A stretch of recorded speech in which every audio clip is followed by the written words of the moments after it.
Hello, guys and ghouls. I am back from the dead with a review of Monster High's Wednesday Addams. I know this doll did not just come out, and before I talk about her, I wanted to talk about why I haven't made a video since probably before she came out. The last thing I reviewed was Cleo in the new Skeletor series, and now that was wave 1, and now they're on like wave 8.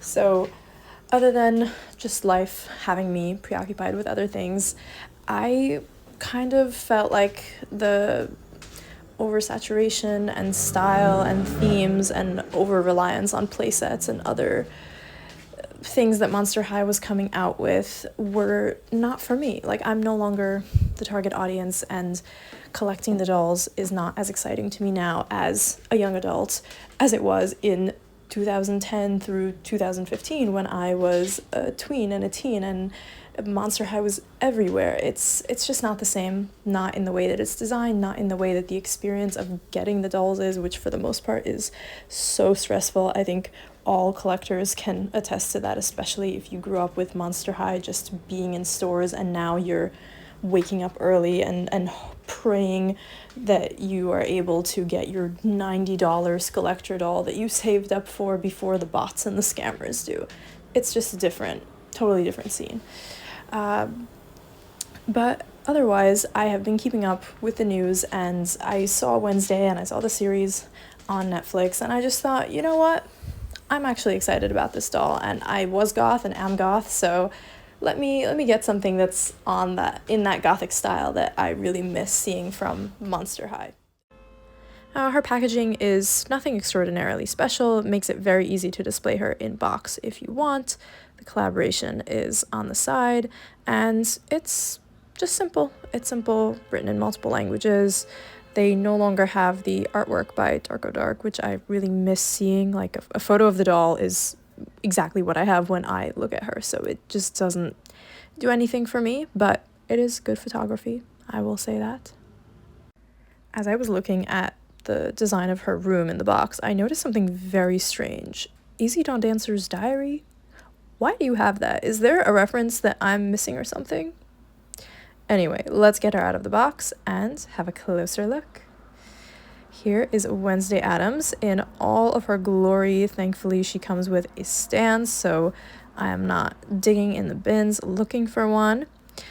Starting off, I immediately noticed her hair is absolutely crunchilicious. This is not going anywhere. I am not taking these braids out, not restyling anything. It is rock hard from the gel, and honestly, it's perfect. She has these longer bangs framing the side of her face. It's really symmetrical, really neat.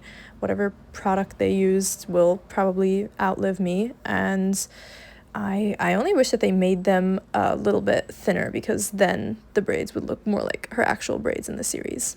I wonder if I can show you her face better without cracking this. Okay, here we go. You can see her eye makeup. I feel like the character translates really well to a doll, and the makeup is very simple.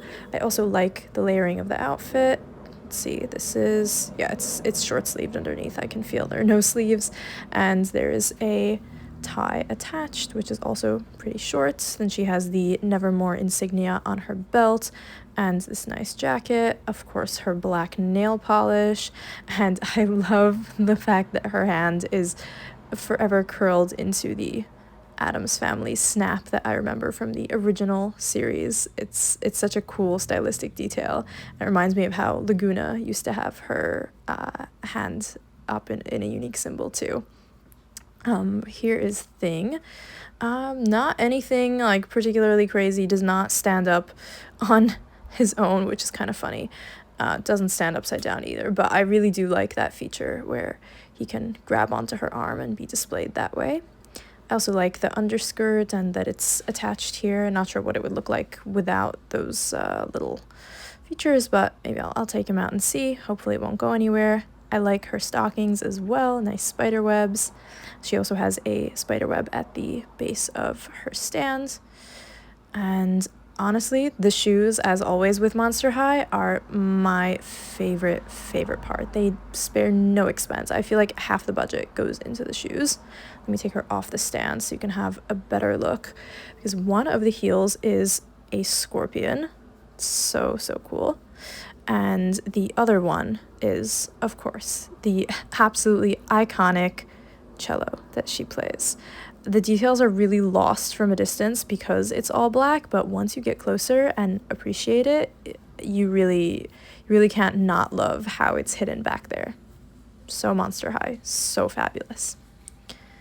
Okay, let me fix her neck and see if the backpack that she comes with can open. It's a pretty simple classic design, and yes, it does open. You can fit absolutely nothing in there, maybe 2 whole pieces of paper, doll-sized of course, and it does fit her quite well. Like, there's nothing awkward or clunky about this. It was really easy to put on, and in the past I've had to display dolls next to their backpack, so I appreciate this. Somebody really thought about the fact that she would be wearing her backpack.